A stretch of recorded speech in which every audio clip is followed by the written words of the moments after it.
Welcome to Crime Most French, a weekly podcast taking you through intriguing cases carried out on French soil. Researched and narrated by Cedric and rudely interrupted by me, Melanie. We're the true crime podcast All the Lions. Crack open le vin and let the mayhem commence. The episode this week takes us to the late 20s, where Marie Besnard is accused of murdering a number of people around her in her family. The trial is a very interesting trial, as we will see.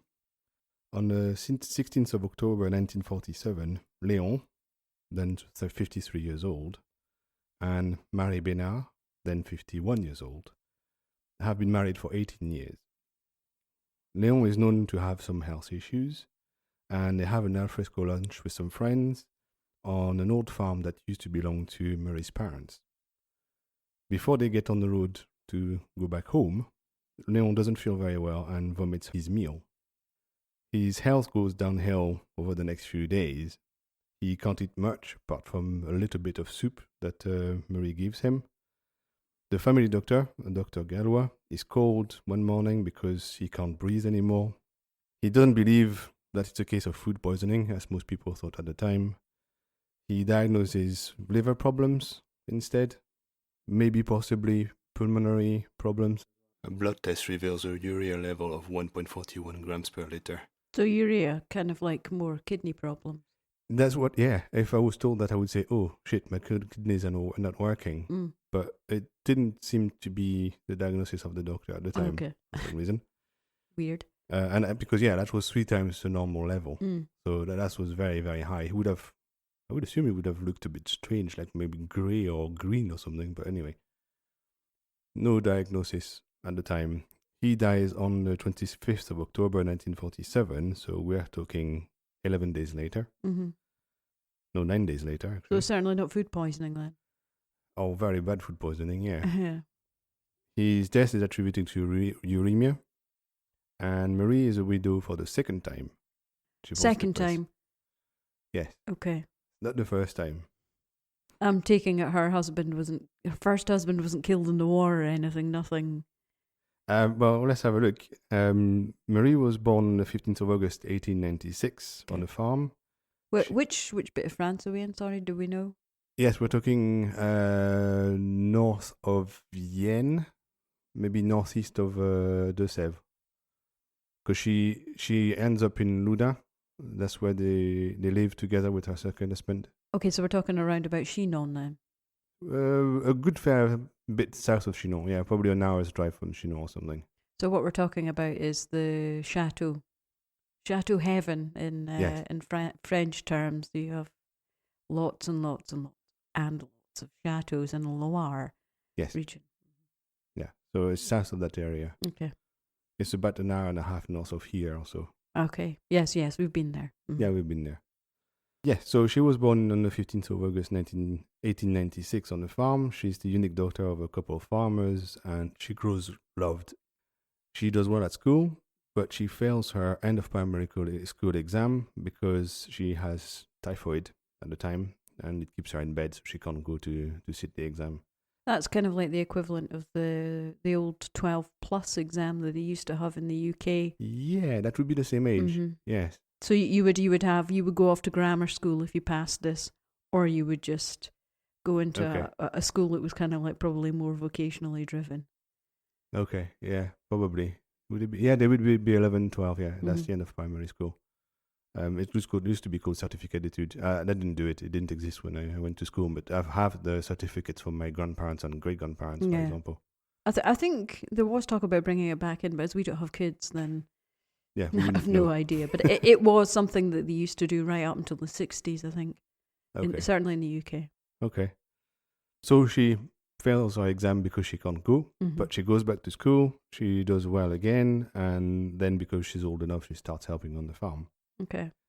So we have, like last week, another comfortable, happy child. Yes.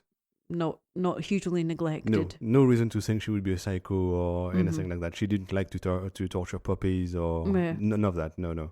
Okay. She was a good student. She was in a good family. There was no problem around her that I know of. Yeah. No, There's no reason to think she would kill anyone. Okay. So at 18, she falls for her maternal cousin by marriage, Auguste Antigny, who's 2 years younger than her. And even though the parents are opposed to that union, and you can see why, they get married on the 12th of April 1920. They work as concierges in a chateau called Chateau des Martins, which is owned by Mr. Courbe. Okay. Because that's chateau land over there. Yeah. 7 years later, Auguste dies of angina. Right, so that's At least natural causes. that's what then. the doctors said. Okay. It was. They don't have any children, and Marie gets depressed. She goes and visits her cousin, Pascaline, who lives in Loudun the next year, and that's how she ends up in Loudun. Right, I see. I actually don't know where the parents' farm was. It must be nearby because they go there for lunch, but I didn't see any name or any location or anything like that, so I don't know where the parents' farm is. I assume around there. But just regionally, it's obviously in the vicinity. Yeah, it's probably nearby because we're talking 1927, so you don't go very far in the cars at the time. So no, they don't jump on the TGV or jump in the car. Yeah, there's no motorways or anything. It was tracks, and so you wouldn't go very far. No péage. No. That is where she meets the man who will become her second husband. Okay. He's rich, he's a trader, he owns a rope factory. That's random, but he has a rope factory. He owns a lot of land as well. And he courts her. Apparently it's him who started the thing. Okay. And they get married on the 12th of August, 1929, without his parents. Apparently his parents weren't too happy about it. Oh, well, presumably because she was a widow, or? Possibly because it was her second marriage. Possibly because she was poor compared to him. I don't know. I didn't see an explanation. I saw that she patches things with them afterwards, and apparently he's eternally grateful for that. Yeah. So, but yeah, there must have been some bad blood between her and her parents-in-law. Yeah, it's weird. Kind of like a rope factory would be so far away from the coast. It's not very far. The nearest coast would be now about an hour's drive. So, but it could be industrial rope or anything. It could have nothing to do with boats. True. We're probably not talking the rope factory that's in close to the harbour in Rochefort, which is the longest building in Europe. Yeah. I can't remember. It's 250 meters long or something. It's ridiculous. But it could be just industrial stuff, not necessarily marine. Possibly for the moving barrels or... Yeah, it could be for anything, really. At the time, you would use rope for a lot of stuff that now you wouldn't necessarily because we have better components and better materials. But at the time, you would use rope to move things all the time. Yeah. So the couple seems happy, despite the lack of children, because after an illness, she had to have a ovarectomy in 1942. So she can't have kids anymore. But Léon was okay with it, so it doesn't create any problem in the couple. And because he's rich and therefore they're rich, they live comfortably and they have no worries in the world, really. However, the worries come from the neighbors who are jealous and create rumors about them. In particular, there's a woman called Pascal Vérité, the irony. Yeah. She says that Marie had several affairs and the couple even receives anonymous letters. Well, that sounds vaguely familiar. Yeah. Yes, that's true. On the year of the marriage, also, they sign wills that made sure that the surviving of the couple would inherit everything from the other, which is more for Marie than for Léon, really. Is this a tontine? That probably would have been a tontine, yes, at the time. The default when you got married at the time was that the income and the wealth was separate and stayed separate after the marriage. So, for example, that created problems for my great-grandparents or my parents when one of them died because it wasn't the spouse that was going to inherit the children. Same for my grandmother on my mother's side. It's her and her brothers who inherited the house from their parents, not my grandmother who's still alive. So technically she lives in their house, not in her house anymore. So yeah, so they probably had a tontine. Yeah, like we have. Like we have, yes, because we got married in the UK where it's the same system. So the rumors start. One of them is during Léon's agony for 9 days, Many people came and see him. Mm-hmm. One of them was Louise Pintou, who was a widow, an ex-post office worker, and she was also their tenant because he had lots of buildings, so Yeah. he was renting out. Louise met the Besnards in 1942 when Marie sent her a basket of grapes. That's probably when Marie landed in Loudun. She sent something to her neighbor, Mm-hmm. and she came in person to see Marie, and they hit it off very quickly. Mm-hmm. And from that point on, they were inseparable. They were with each other every day. So they're BFFs. They were BFFs, yes. Mm-hmm. The rumor that she spread is that she's Léon's mistress. And a few days after the funeral, Louise confides in one of her close friends, Auguste Massip, who's the co-owner of a local castle, another one, called Montpensier, with his crazy brother Joseph. There's always a crazy brother in the background, isn't there? There is one. It doesn't have anything to do with the story, but he was known to be a crazy brother. Yeah. So Massip knew the Besnards as well because he was introduced to them by Louise. Mm-hmm. She tells him that before he died, Léon told her that his wife had served him soup in a plate that already contained some weird liquid. Oh, dear. So she obviously implies that he was poisoned by Marie. Mm. Auguste, who was a keen true crime aficionado, Oh, don't you just hate them? yep, checks in a medical dictionary and discovers that many of the symptoms that Léon had are compatible with arsenic poisoning. It was the vomiting, the uremia, the pulmonary edema. Apparently, that's typical of arsenic poisoning. I wonder how many other illnesses is actually indicative of Yeah. being ill. That's the thing. That's the problem when you check a medical dictionary. Yes, exactly. So, but as far as that concerned, all the pieces are falling into place. Yeah. Clearly, she was Yeah. the poisoner. He's a busybody as well. He's keen on denouncing his neighbors. He's done it in the past. Yeah. So he wants to notify the police of their findings. But Louise panics because she doesn't really want to be confronted by Marie. Well, no. And with some of the rumors she started on Marie and her husband, you can see why. Yeah. She would have to explain herself. But before she can convince Auguste not to talk to the police and remain quiet, he writes to the public prosecutor and he reports his doubts on the 4th of November 1947. Mm. So on the 22nd of November, so we're talking 3 weeks later or so, the gendarmes pay a visit to Auguste and they ask him what's all this all about, what's going on. And he tells them about Louise's findings and suspicions. So they go and see Louise, of course. Mm. But when they get there, she says that he's just an old crazy man who's imagining things, and she never said anything like that. Really? So, yeah, she doesn't want to be involved. Mm. So the affair is also, in that case, filed away, mainly because of two things. They notice that she's often sick from work because of neurasthenia. And Auguste is already known by the justice system for writing to the authorities about pretty much everything that goes through his head.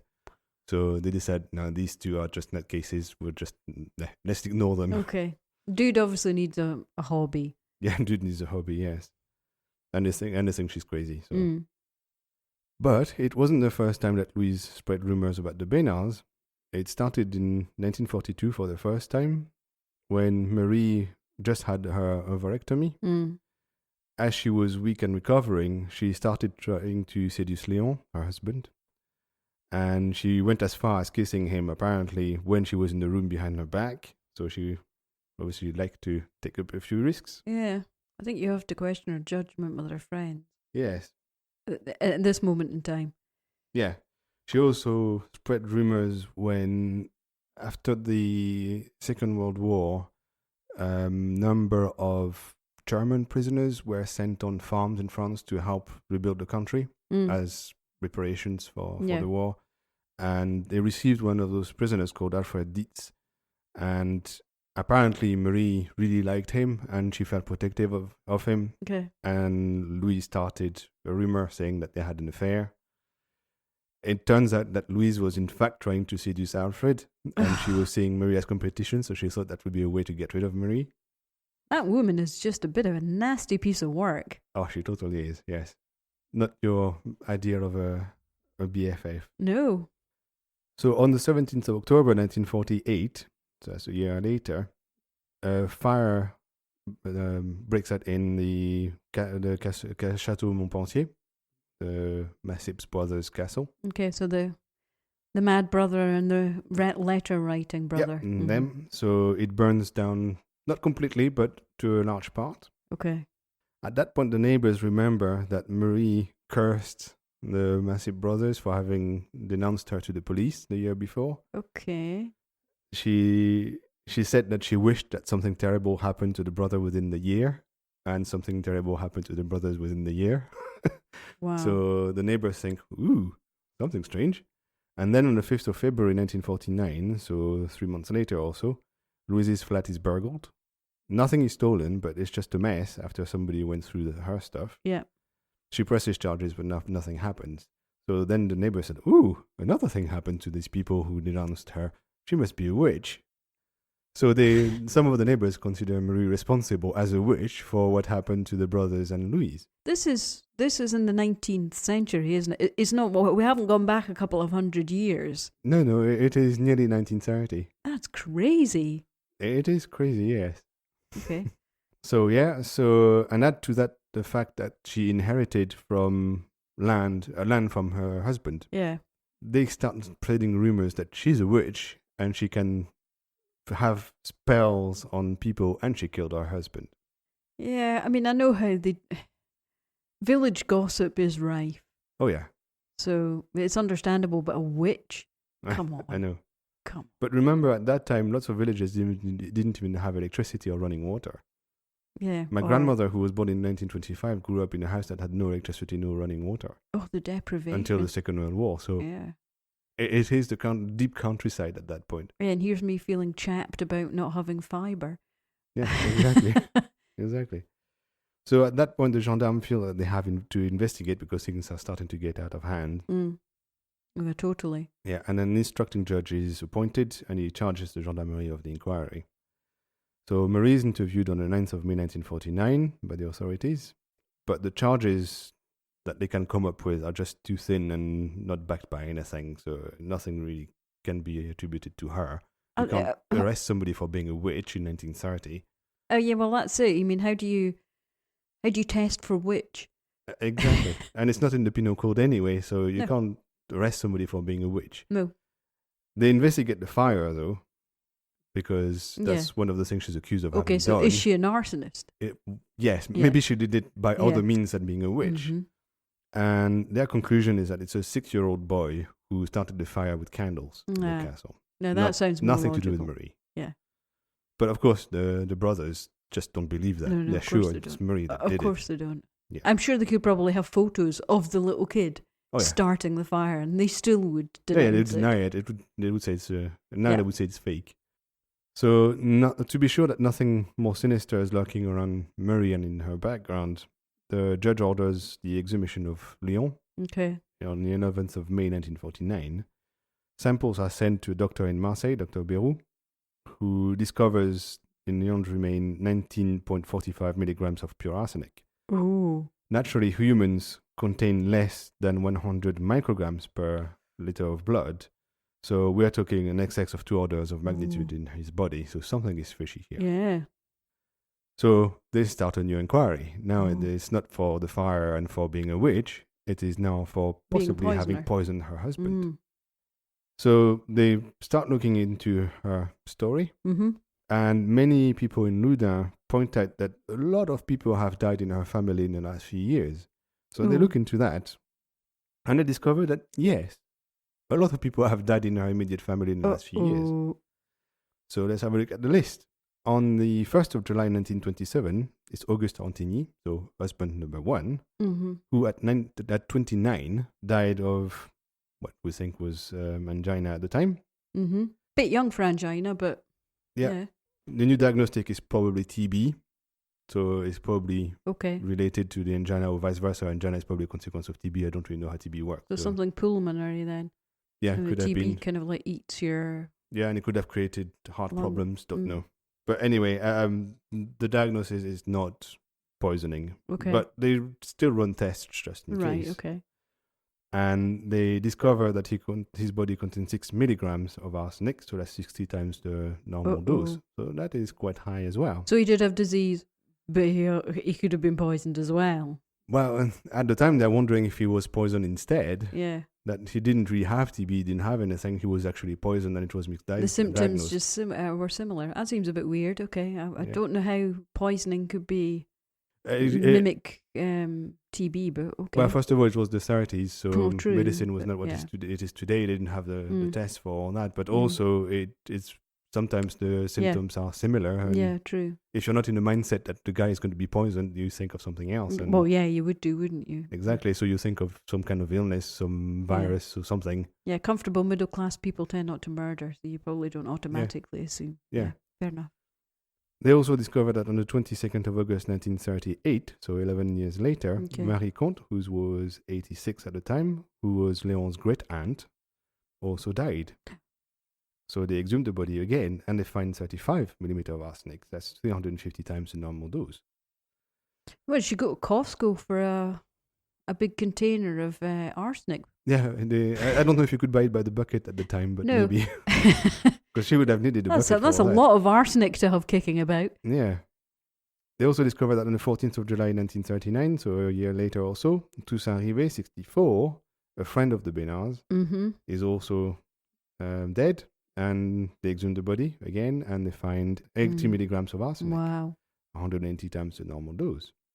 So they continue going around the family and see who died. And just digging up lots of bodies. Digging up lots of bodies and testing them for arsenic. So they continue, and they discovered that on the 14th of May 1940, Pierre Davaillot, 78 years old, Murray's father, officially dead of a cerebral edema. Yeah. They exhumed the body, tested it, and they discovered 36 milligrams of arsenic, so 360 times the normal dose. That's just weird. Having a brain aneurysm is not the same.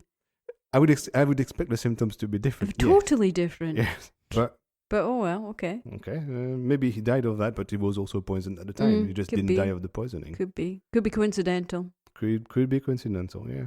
So they continue. On the 2nd of September 1940, Louise Gouin, 92 years old, Léon's maternal grandmother, also dies. So they exhumed the body, they test it, but they don't find much arsenic this time. Well, look, she's 92 for goodness sake. I mean... But that's probably why nobody questioned it at the time.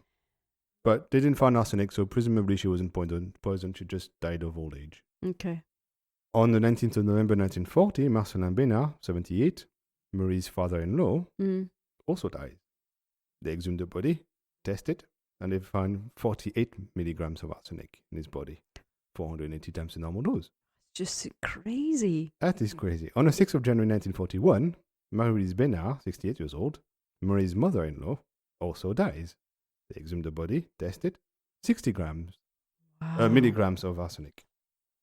She's just not safe to be around, clearly. No. That's what the gendarmerie is starting to notice. Yeah. They notice that all these people whose death is allegedly normal are, one, close to her, two, full of arsenic. She's going through that family tree with a chainsaw. Oh, she's pruning it hard, yeah. Yeah. So on the 27th of March 1941, not long after that one, Lucie Baudin, who's 45, she's Léon's sister, is found hanged in her house from her staircase. Well, now surely that has nothing to do with arsenic. She was found by Léon because at the time she was depressed and he wanted to check on her because he hadn't heard from her for a little while, and he discovered that she had hanged herself. They exhumed the body, tested, and they find 20 milligrams of arsenic. No, now that's ridiculous. Well, if she hung herself, sure. She didn't die of it, but she could still have been poisoned. That's probably what they're thinking. Maybe she was in the process of being poisoned, but she died earlier by hanging herself. So she was slowly getting poisoned, but she became impatient of being poisoned, so she hung herself. But they didn't say instead. she was poisoning herself. No, because that people have been saying that. They're probably thinking that she was being poisoned and unrelated, she was depressed and killed herself. She must have been very busy going around all these people. Oh, yeah, yeah. Poisoning them. Maybe she was cooking a lot and distributing the food or something, yeah. If she comes round with shepherd's pie, don't touch it. Yeah, exactly.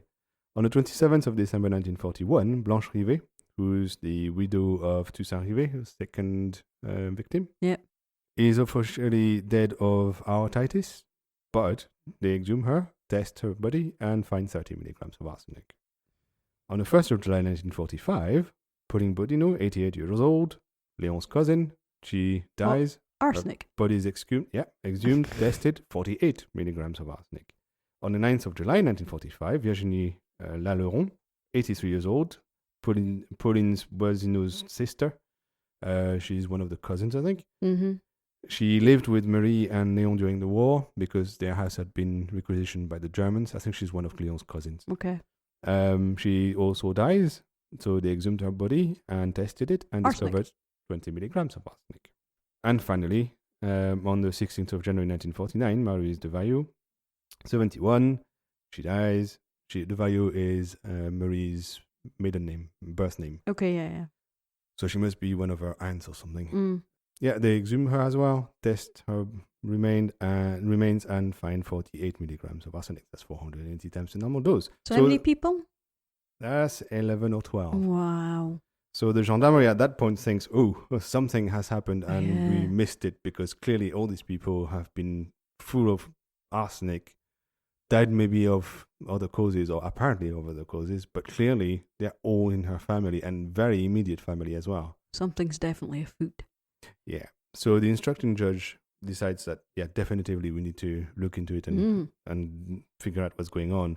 And he decides that's two possible motives. One is money, because Marie inherited indirectly or directly from all these people. So Marie is now loaded via the death of these people. So she wasn't happy with being comfortably off. She wanted all of the money. I guess that's what they're saying. Is that what their thinking was? Yes. That even though her husband was rich, she decided to be richer. Okay. That's my guess. Build on a nest egg. The story, yeah. And the second possibility is the question of passion. The rumor that Alfred Ditz was her lover, that Louise Preds, is kind of taken seriously by the authorities. So they think that maybe she wanted to get rid of her husband and live with that dude. Yeah, but that doesn't explain. explain. She decided to get rid of the family for the money. Essentially, that's a story they think. So they can set up a happy life together. Yeah. Essentially, yes. With their dead family's money. Yes. Mm. So Marie's arrested on the 29th of July 1949 because they are taking all that seriously. So 49, okay. Yeah, she's arrested at her house and she's charged with multiple poisoning. Mm-hmm. With the aggravating fact that she killed her parents, father and mother, parricide and matricide. Mm. She's sent to jail. Bummer. Yeah, and all her properties and all her assets are seized, so surprising. she can't make bail. Bummer. So even though she's rich, she's stuck in prison. Mm. The autopsy of all the victims is performed, as we said, by Dr. Beroux, who's the director of the Scientific Police Lab in Marseille, and he uses a marsh test, there's a photo on the website, to detect arsenic. Okay. He concludes that they've all been slowly poisoned. Right. On the 28th of December 1949, the police notifies Marie that they now have added 11 counts of murder to the charges. Wow. Open and shut. Yeah, pretty much. Off to Papillon. Yes. End of the podcast. Okay. Yeah. Her lawyer requests a counter-expertise, but the judge refuses. That seems a bit wrong. It does, yes. And on the 19th of January, the defense presents a whole list of people who could make clear that Marie's innocent, like, for example, for providing her alibis or whatever. Okay. But the judge is not interested in that story. He's more interested in the findings of the doctor and the arsenic. So he just ignores all these people. Well, sometimes it's really hard to ignore science. That is true. But you can't. The list contains something like 70 people. It's hard to ignore 70 people who testify in favor of the defendant. Somehow the judge did. So the first trials opens on the 20th of February 1952 in Poitiers. So she's already been in jail for 3 years. She's been in jail for 3 years. Okay. As soon as the 22nd of February, the defense ravages Dr. Beroux. Oh dear. Yeah. Her lawyer, who turns out to be a very, very good lawyer, lays a trap for him. He brings a marsh test that he got from a lab with 6 test tubes, and he shows it to Dr. Beroux because that's what he used to detect arsenic. Mm-hmm. And he reminds that Dr. Beroux said in one of his reports that there's no need to label test tubes that contain arsenic because just by looking at them, it's obviously contain arsenic. So it's not necessary to label them properly. I'm feeling a hoisted by your own petard coming on. So he shows him the 6 test tubes and says, They're not labeled. which ones contain arsenic? Yeah. And the good doctor says, oh, the last 2 there. Mm-hmm. Unfortunately, none of them contains any arsenic because the lawyer got a lab to create the apparatus for detecting arsenic but didn't put any arsenic in it. I mean, come on, that should have been the obvious guess. Yes. So that kind of hits the prosecution a bit. Sometimes you can't believe in the science, then. Yeah. The lawyer also points out lots of irregularities in the way evidence was handled. Okay. So, for example, during travel, the sample jars are sealed, but they're put in a box that isn't. Ugh. And in one trip, for example, 10 jars left Marseille and 11 arrived. They gained one on the journey. They gained a sample on the way somehow. That's secure. Yep. And another time, 10 samples left Poitiers for Marseille and 8 arrived. So in that case, they lost 2 on the way. Oh, so we're one down. We gained one. Yes. That's not how it works, but yeah. So essentially what the lawyer is saying that the evidence could be absolutely anything at that point. Nobody knows what happened to it. You should always have a good firm chain of command with evidence. You need to know exactly what the samples are, where they come from, where they go. You can't lose and gain some on the way on a train. I mean, it's such a shame that it's going a long way. Yeah. I mean, it's going right down to the bottom of the country. I mean, well, okay, I mean, Loire is halfway up the country, but you're still sending it a long way away. Yeah, it would have been a trip by train that had several changes, I suspect. Yeah. One in Brive and one in Lyon, probably. That's what I expect. But yes, so at that point, the prosecution is starting to think that, they messed up their case. So the judge appoints 3 more experts to look into all the findings and all the reports and everything. Fair enough. And they produce their finding 2 months later, and they contradict each other. So nothing comes out of that. We can't decide anything. During the trial, the policemen that were handling Marie, moving her from jail to the tribunal and vice versa, regularly were trying to convince her that she was done and there was no point denying because they had found arsenic in her mother and she could check the newspapers that they gave her to see that the public opinion said she was guilty anyway. So they were trying to intimidate her. They were trying to, make her confess because she was already guilty as far as the population was concerned. And they get caught by her lawyer one day. Yeah. So at that point, he forbids them from talking to her at all ever again. But what he doesn't know is that she's been put in a cell with 3 other women who are in cahoots with the police. And they work hard at extracting a confession from her. Oh, for God's sake. 3? 3 of them. There's a slight overkill. Yes, but they really want her to confess. Because obviously the evidence is useless, so the only thing they have now is a confession. So they want her to confess. So think of the time and the money they've spent on this so far, for goodness sake. Yeah.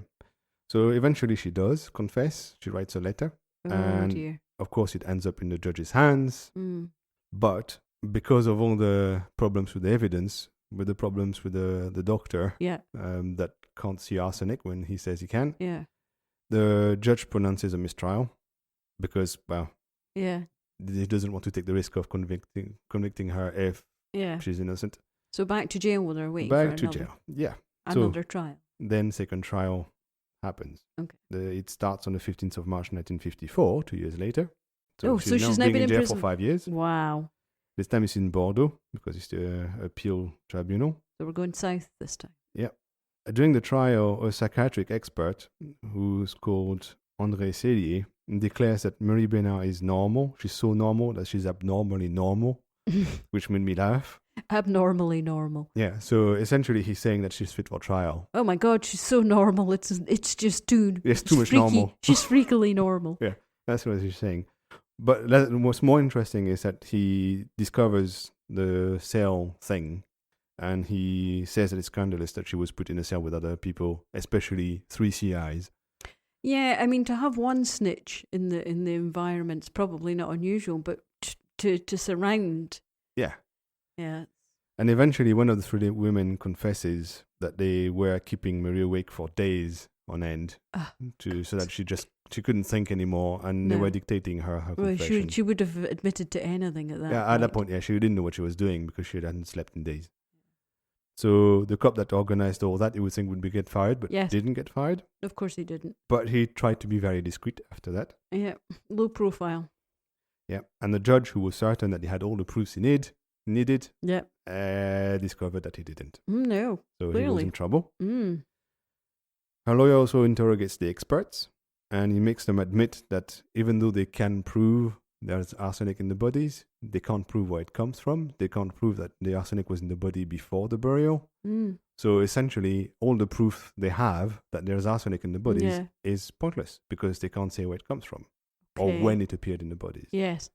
So once again, they do more tests on the alleged victims. Yeah. This time it's the Paris Prefecture Scientific Lab that does it instead of the Marseille one. Okay, so we've gone north with but they won't touch the doctor from Marseille no. with the barge pole anymore because it's discredited completely. You have to question his ethics. Yeah. So they do find abnormal levels of arsenic. Oh, right, okay. But their reports contain mistakes. They also mishandled the samples. Oh my God, what's going on with these French labs? Yeah.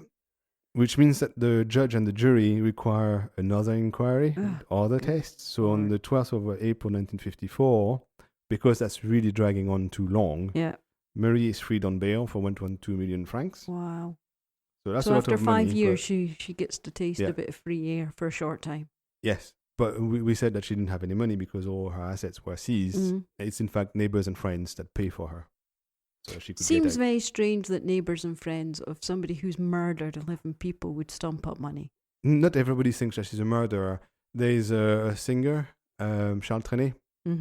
He was a great supporter of her cause. Okay. At the time. There was also a magazine really, like one of these celebrity magazines at the time. Oh yeah, Gossip Rags, who also had a journalist that was a supporter of her cause and was writing articles in her defense and in her favor. So not everybody was really convinced that she was a murderer. So basically they had to GoFundMe for her. That's pretty much what they had, yes. Her bail. So then trial number 3 happens. Oh God, tired. That's on the 20th of November 1961. Good Lord, I mean that's 11 later. years after she was initially arrested. Yes. It's in Bordeaux again. And the reason why it took 7 years is that every time they were hiring an expert to work on the evidence and write a report... What they were found to be garbage. They just quit. One after the other. None of them wanted to be involved in this case. I'm guessing they all discovered that it was so shit and the evidence was so garbage that they just didn't want their name associated with it. So they tried for 7 years, and every time one was hired, they would quit after a while and they would have to start over again. So we're talking metaphorically poison chalice as well as possibly an actual... That's a hot potato they didn't want. This time she appears as a free person because she's out on bail. She's not in jail. That's a good thing.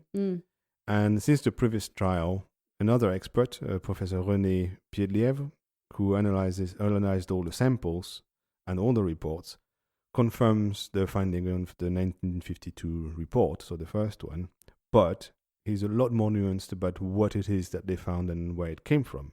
So there is arsenic there? Yes. Okay. But he does admit that he can't explain what the arsenic is, where it came from, who put it there. Okay. So they ask Pierre Joliot-Curie, so Marie Curie's son-in-law. Son-in-law. I think. Yes, because it's her daughter that married. Yeah, son-in-law. To do some nuclear tests, because he was the reference in terms of nuclear stuff. Yeah, you'd have to trust his... Because they want to know where the arsenic comes from, and they're saying that by doing nuclear tests, they can find the origin of it. No, that's good. Unfortunately, he dies in 1958. No, that's not good. That's not so good. So these tests never get done. Oh, crap. So one of the experts for the defense, Mr. Battis, who is a researcher at the National Agronomy Research Center, is interviewed because he was charged by the lawyer to have a look at what that arsenic was. And he makes some very, very good points that have a very big impact on the jury. He says, for example, on the 29th of November 1961, that they have buried their dead in an arsenic reserve. What he found is there's a lot of arsenic in the soil. So basically, they could have got into their bodies post-mortem long after they were dead, when they were buried. Yes. He tested the soil and found Right. tons of arsenic in the soil in the cemetery. Mm-hmm. So, murder or not, there's arsenic everywhere. So, on the 12th of December 1961, after a very short deliberation, the jury narrowly acquits Marie by 7 votes against 5. So, she's free. That's it. That's the end of the story for her. And they explained that the first reason was first the first doctor's attitude. Yeah. Because he appears sloppy, he struggles to defend his findings against the lawyer. Mm-hmm. It just looks rubbish. Yeah. And Bad science. He tainted the evidence, Mm-hmm. and that's pretty much it for the rest of the trials, because all the evidence come from the same place. Also, all the labeling errors mean that they don't even know where things come from, and they discover that some of the evidence jars have been relabeled at some point. Good Lord. So not only they don't know where it comes from, but at some point somebody put new labels on it. Nobody knows what the old labels were. Yeah. So, and that's all he's doing, that's his team's doing. So because of that, the jury said... No, you have to discount. No, you can't charge someone with that. No. And the second reason was that there was a study in that cemetery that shows that there was arsenic everywhere. And the guy who did it found the source of the arsenic. He said there's 3 sources. One is the treatment of the flowers at the cemetery. Right, treat okay. the flowers so they stay longer. It was some kind of arsenic copper thing that they used. Also, the decomposition of the zinc used in the cemetery, because apparently a lot of the commercial zinc alloys at the time contained arsenic. Okay. So when it decomposes with time and rain, it leaves arsenic in the ground. And also the treatment of a potato field next to the cemetery was also based on arsenic. Good Lord. So essentially the soil of the cemetery was totally saturated with arsenic. Wow. So you could have buried your dog in there and it would have looked that you poisoned your dog with arsenic. Okay. That's what he says to the jury at some point. Because making it a dog was going to be any more acceptable. Yeah, but you can't say you're going to poison your dog for his money. So, No, that's very true. So, and also the jury decided that it just had gone on for too long. At that point, we're in 1961. So it's been so long, nobody cares anymore. They just don't want to have that woman in prison again, so they just want her to go and leave. Yeah. They didn't want to be done with the story. So basically, you have to think she was hugely unlucky. Yes, because as far as we can tell, there's no evidence of poisoning anywhere around her family. No. All the 11 people who died probably died of something else. Many of them were in their 80s and 90s, so they were quite old already. Mm-hmm. Her husband probably died of something we don't know. Yeah. The guy who died of TB or angina probably did. Yeah. There's no reason to think that she killed anyone at all. No. Also, her motives were very weak. Why would she want more money when she had pretty much all she could? She had factories. Yeah. She owned factories. What else would you want in your life? So they just can't explain why she would have done it. They can't prove that she's done it. So that's the end of it. A small seed of gossip spread by somebody who's supposed to be her close friend. Exactly. Was enough to snowball into murdering 11 people. Yeah. So after the trial, she publishes her memoirs in 1962. Good for her. Yes. And she dies on the 14th of February 1980. She's 83 at the time. And she refuses to be buried, and she gives her body to science. Good. I'm liking the cut of her jib. Yes. And rumor has it that she forgave Louise Pointu before she died. Oh my goodness, she's a very forgiving lady, because if that was me, I'd be saying something quite unpleasant at this moment in time, but I won't. Yes. So that's it. That's the story of Marie Besnard. Yeah, and I think what it demonstrates is, never have all your eggs in one basket. Possibly never bury your bodies all in the same basket either.